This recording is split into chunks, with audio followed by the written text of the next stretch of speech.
My mother-in-law, who was fine until yesterday, has passed away. It was all so sudden. She was a kind person to me, a bit playful and adorable, far from the stereotypical mother-in-law from hell often depicted in YouTube videos.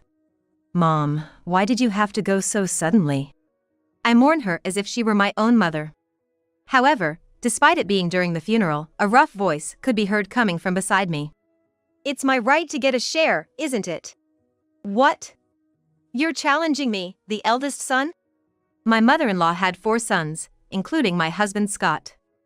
None of them seemed to mourn her. They were all seriously discussing the inheritance at the funeral. I just wanted them to send her off with warmth and respect, but when I spoke up, I got rebuked. You're after the inheritance too, aren't you? Can't you see we're discussing something important? Outsiders like you should stay out of this. It was shocking. Perhaps he spoke out of anger, but still, to be spoken to in such a way by my husband. While feeling suspicious of them, I hastily sent off my mother-in-law. And then, 7 days later, after the inheritance was divided, my husband and his brothers, having lost interest, stopped visiting their family home altogether. In their place, I went to put flowers, cleaned the neglected house, and took care of the beloved dog that my mother-in-law had cherished. While cleaning the doghouse, I heard a rustling sound coming from the back. Becoming suspicious, I pulled it out, and something appeared that shouldn't have been there. My name is Kelly. I'm a working wife, juggling a career and household responsibilities. People say I'm a bit unique because I'm a magician. Ever since I was taken to a magic show as a child, I've been enchanted by the joy and surprise that magic brings to people. I was lucky enough to learn from the magician I admired. I believe I was able to bring smiles to various people, including my parents, by learning and practicing various things from my mentor, including the mindset towards skills and professions. Magic is my pride. Virgil and I got close through a magic event company and got married.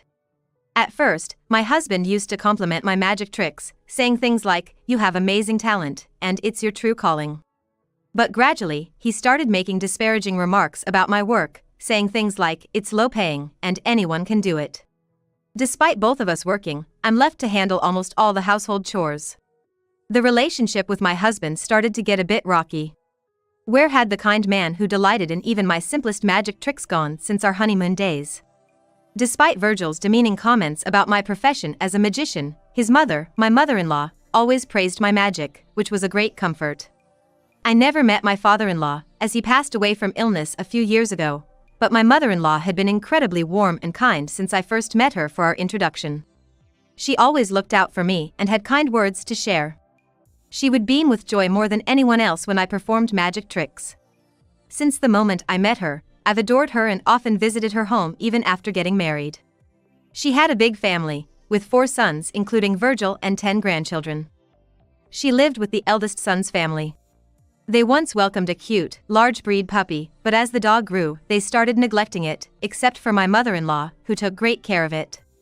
Whenever I visited, I would help with brushing and walking the dog, and it eventually grew fond of me. I've always loved animals. Especially loved dogs, and now it warmly welcomes me every time I visit, which I find incredibly adorable. I used to have great chats with my mother-in-law about the dog, but the eldest son's wife once told me not to come over so often as it was a nuisance. I realized that frequent visits from an outsider could be bothersome and decided to refrain from visiting for a while. Although this distanced me from my mother-in-law for some time, after having 2 children, our interaction resumed, albeit not as frequently as before. Are you heading out? Yeah, didn't I tell you? I'm busy with work since I got promoted.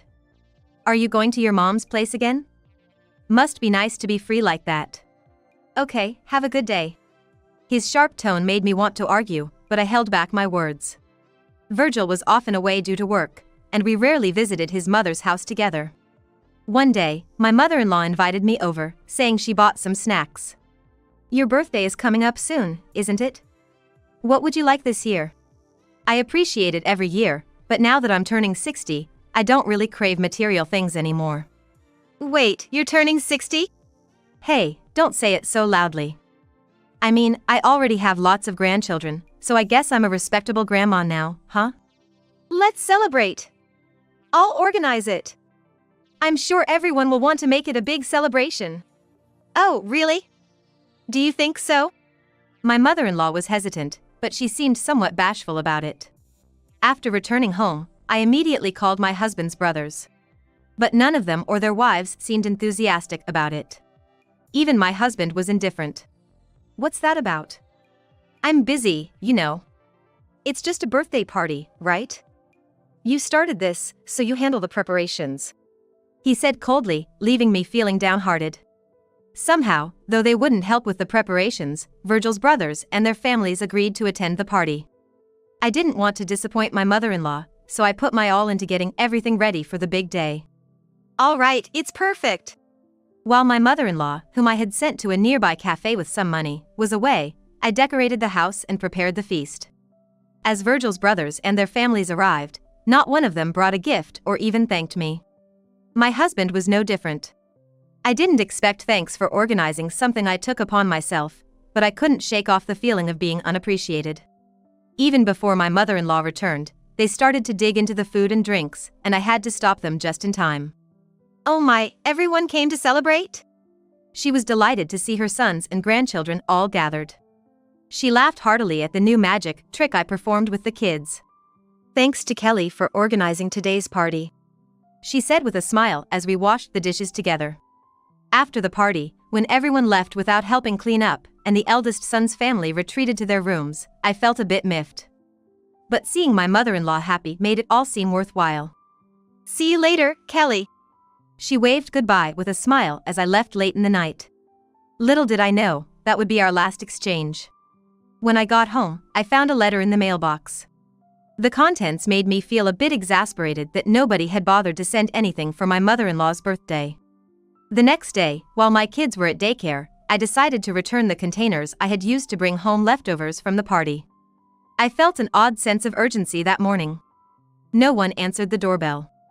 It seemed like the house was empty. As I was about to leave, I heard the dog barking in the yard. What happened? I found the dog's chain tangled around it. After freeing the dog from its collar, it dashed straight to the window of the veranda. Through the window, I saw my mother-in-law lying on the floor in the living room. "Mom!" In a panic, I rushed around to the front door, which was thankfully unlocked, and hurried into the living room. My mother-in-law's beloved dog was desperately barking next to her, lying motionless as if crying for help. I immediately called an ambulance, but it was too late. My mother-in-law, who had been healthy just the day before, had passed away from a stroke. My heart was filled with a sense of loss, but there was no time to grieve as I hurriedly contacted family members. Soon, the funeral came. My mother-in-law, who had 4 sons, was not mourned by any of them. Throughout the funeral, they only seemed seriously interested in discussing the inheritance. Despite my suspicions about them, I placed a photo from the recent 60th birthday party inside her coffin and hurriedly sent her off. I expressed my desire to put flowers in the vase next to my mother-in-law's photo, and the eldest son's family begrudgingly let me into the house. I invited Virgil, but he just said, "I'm busy," and couldn't join. From the balcony, I could hear the dog whimpering sadly, whine. The eldest son's family didn't want to care for the dog, so I negotiated to look after it in the mornings and evenings, fitting it in between childcare and work. In a little while, I'll negotiate to take the dog home with me. I thought to myself. Today, with some extra time, I was cleaning the neglected doghouse and discovered something stuck to the ceiling inside. It was hidden from outside view. Curious, I peeled it off. Perhaps to protect it from getting wet, a fancy envelope in a plastic bag. Inside, a note in a pop font read, "A gift for the person taking care of the dog." Open the trick box. Another paper included a map with "Here's where the trick box is" written on it. It seemed like a joke meant for kids. Although I could have ignored it, something made me curious. The usually calm dog barked excitedly, as if encouraging me to look. Following the map, I started digging in the indicated spot. Could there actually be treasure buried here? As I was lost in thought, digging, the dog joined in to help. Soon, a trick box emerged from the ground. It seemed like a child's toy, but was quite tricky to open. Thanks to my experience with sleight of hand and magic, I struggled but eventually managed to open it. Inside, there was a letter addressed to Kelly and a small key. The letter explained that the previous note was made to look like a joke so that my money-minded children wouldn't take it seriously. The note stated that the hidden location of the safe, which contained items not to be found, was written down. Apparently, she had been planning and preparing for quite some time before she passed away. Furthermore, the letter revealed that her eldest son and his wife, along with Scott and his other brothers, had been borrowing money from her, leaving no inheritance in the house. She wanted to leave something for me, who had been kind to her, and instructed me to pretend I didn't find anything and accept this gift. Following the map, I found the safe and opened it with the key from the trick box. Inside were several pieces of jewelry, including diamond rings and necklaces. I didn't know the value of these sparkling diamonds, but I was touched that my mother-in-law had left something for me. However, I couldn't help but cry, thinking of all the things I still wanted to do with and for her, now that she was no longer in this world. I decided to honor her last wish and keep this discovery a secret from Virgil and his brothers. Then, my phone rang. It was Virgil. Hello? Hey, you need to be there for the inheritance discussion. It's the day after tomorrow. Bye. Hey, wait. He said abruptly, and the call ended. After that, he didn't come home, and I reluctantly went to the meeting. There, all of his brothers and their wives were present. Seeing the bank books and metal items on the table, everyone sighed in disappointment. The eldest son, Scott, incurred huge losses in the stock market. The second son, John, spent a fortune on extravagant affairs, and on top of that, my husband Virgil loudly complained in front of everyone, "I'm struggling because my allowance is too small." The wives of each brother all looked at me at once, but this was the first time I had heard such a claim from my husband. "No, you spend most of your earnings yourself, ouch." I began to retort, but was interrupted by a sharp pain. Virgil had pinched me hard on the back. Feigning ignorance, he continued to lament about being broke. "Anyway, I have no money." Despite the pain, I couldn't help but think something was off. Afterwards, the second son, John, who had started a business, was struggling with debts, and the fourth son, Gordon, had a hobby of collecting cars and apparently needed money for that. It turned out that everyone, each for their own self-made reasons, was short of cash. They had all begged my mother-in-law for money during her lifetime, leaving no substantial savings to be called an inheritance. This revelation led to an ugly exchange of insults and blame that was too harsh to be made public. It was a good thing I had left my children with my parents. Had they been there, I would have deeply regretted it. The brothers shouted at each other, and their wives did nothing to stop them, instead joining in. My attempts to calm everyone down were ignored. Afterward, someone suggested, "We have no choice but to sell the family home," but everyone agreed, "Even if we sell it, it won't bring in much money. She was a useless old woman. What does she think we lived together and took care of her for? At least do something useful for your children in the end." I couldn't take it anymore. I slammed my hands down on the table. Everyone was shocked, and the room fell into complete silence. "What are all of you saying? It's shameful. Talking about money like this. How can you speak ill of such a kind woman?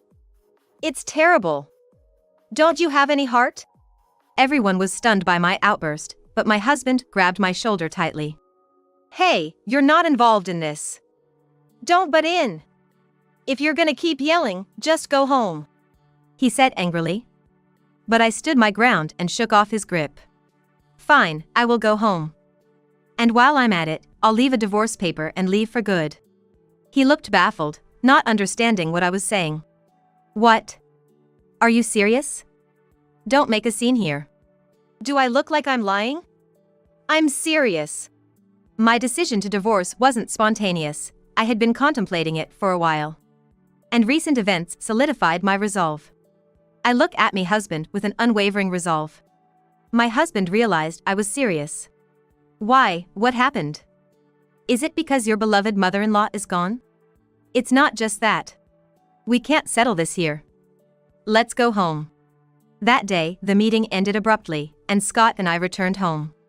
Back at home, just the two of us, a heavy silence filled the room. Sitting across the dining table, Virgil looked utterly confused and defensive.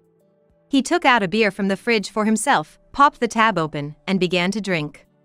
Sensing unpredictability from him, I discreetly switched on the voice recorder I had hidden in my pocket earlier. It might come in handy later. "So? Why did you say you want a divorce? Have you lost your mind?" "I haven't lost my mind. I told you, I'm serious. You know the reason better than anyone, don't you?" "Huh? I hate it when you beat around the bush. Just tell me the reason, straight up. He slammed his half-finished beer can on the table. Unfazed, I calmly responded. I got a call. From a woman saying she wants to marry you and for me to leave you. His face changed in an instant. Someone you're getting along with? Her, right? Yes. Your mistress. She's very young, isn't she? I was surprised. Her syrupy, immature voice had called my cell phone. The news was a shock, but it also made sense. He had become distant after we got married because he had a mistress. Without me asking, she gushed about their romantic escapades. Day trips, stays in hotel suites. I couldn't help but question her nerve for telling all this to his wife. However, as she spoke, I decided to gather evidence of the affair. I started recording midway through the conversation. Furthermore, by expressing envy like, I've never stayed in such a hotel, I'm jealous.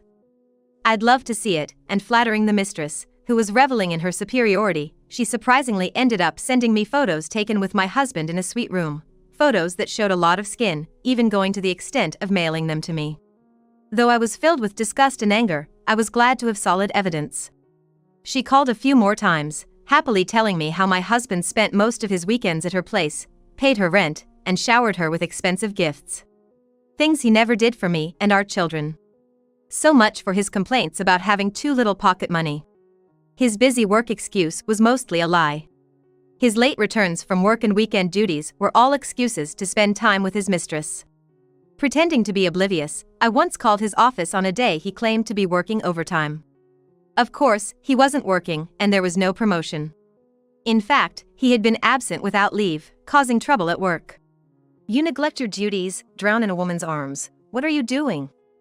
It's pathetic. You called my office? That's a violation of my privacy.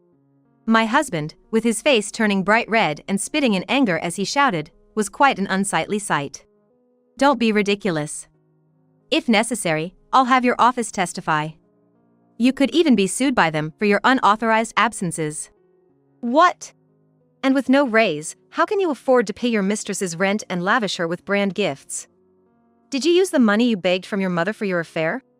Damn it, I don't want to be lectured about how I use my money by a stranger like you. Fine, let's get divorced. I'll marry that young, cute, and kind girl. I'm sick of you, a charmless nag with kids. It'll be refreshing to be rid of this burden. He was infuriated, but I calmly presented the divorce papers I had previously obtained. I've filled in my part. Will you sign? Sure. He furiously wrote his name and stamped it. I'll file this. I'll contact you later about alimony and child support. Get out, get out. I carefully put the divorce papers in my bag, left the house without looking back at Scott, and headed to my parents' house. At my parents', they warmly welcomed us. The kids were happy to live with their grandparents, and our lives were filled with more laughter and joy than before. I devoted myself more to my work. One day, while everyone was out and I was alone. After finishing chores, I was relaxing on the sofa watching recorded TV shows when the doorbell rang.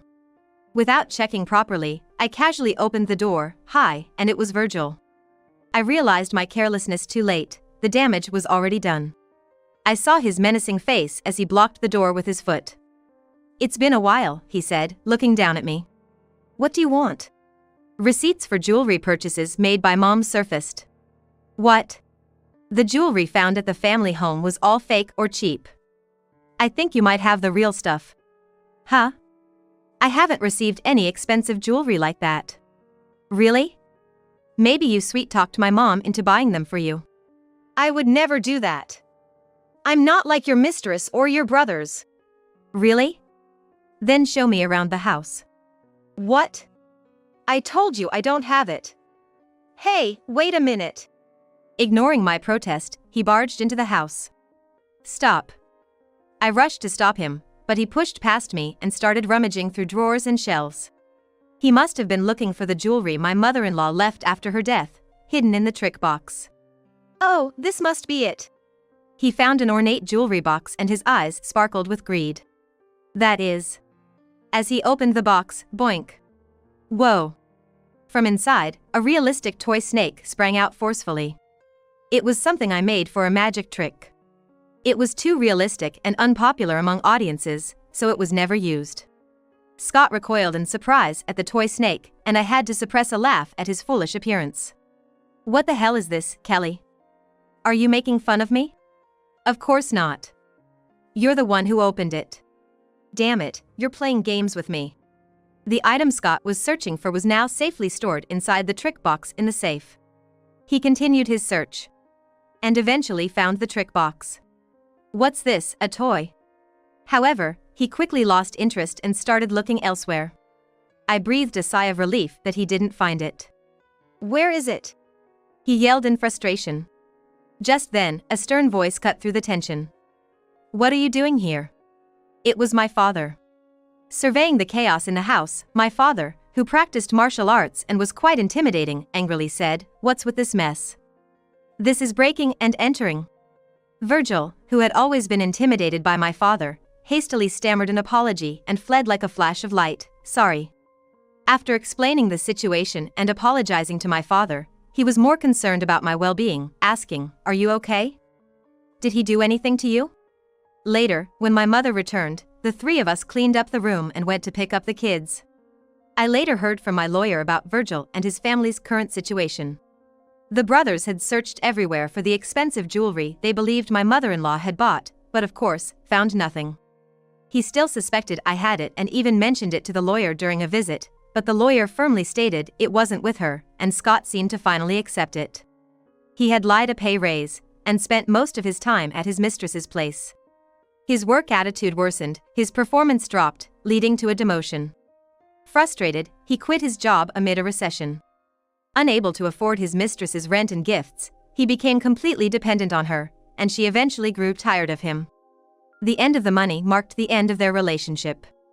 Despite her earlier boasts about their love, she had no intention of supporting Virgil indefinitely. I'm also suing the mistress for damages, as there's ample evidence against her. There's an abundance of evidence, so there's no way they can talk their way out of it. Virgil's brothers, who had relied entirely on my mother-in-law, were now constantly complaining and fighting over the inheritance. It seems that my lawyer has also been receiving inquiries about divorce from my husband's other brothers. The lawyer, due to professional ethics, has no intention of taking their cases, but it seems that several of the other brothers are likely to get divorced soon. Following my parents' advice, I had the jewelry from my mother-in-law appraised. The largest diamond ring turned out to be worth around $50,000. Surprised, I decided to heed my parents' advice to use it wisely. I plan to give some of it to my children and the many innocent grandchildren of my mother-in-law when they are older. I believe she would be happy with that decision. As for me, I have a dream. Once my children are older, I want to tour the country and delight more people with the magic that my mother-in-law loved so much. I hope she watches from heaven. And if she could watch my magic tricks from up in the sky and smile, that would make me very happy. And then came a joyful bark from my family, all animal lovers. After leaving the house, I was always worried about my mother-in-law's dog, which I had left behind. Although it was wrong, I secretly visited and took care of the dog while the eldest son's family was away. The dog, nearly neglected, was overjoyed to see me. My lawyer managed to negotiate with the eldest son's family, and surprisingly, they agreed to give the dog to me unconditionally. They no longer had the means to care for it. I thought they might demand money for the dog, so I prepared some just in case. However, it seemed that the eldest son's family no longer had the capacity to even care for the dog. Today, I officially welcomed my mother-in-law's dog as our family pet. The children were ecstatic, petting the dog, which rolled on its back, wagging its tail as if it would fall off. I silently vowed to my late mother-in-law I would take care of the dog until its end. Looking up at the sky. It is cloudless, expansive blue sky. Today was a perfect day for a walk.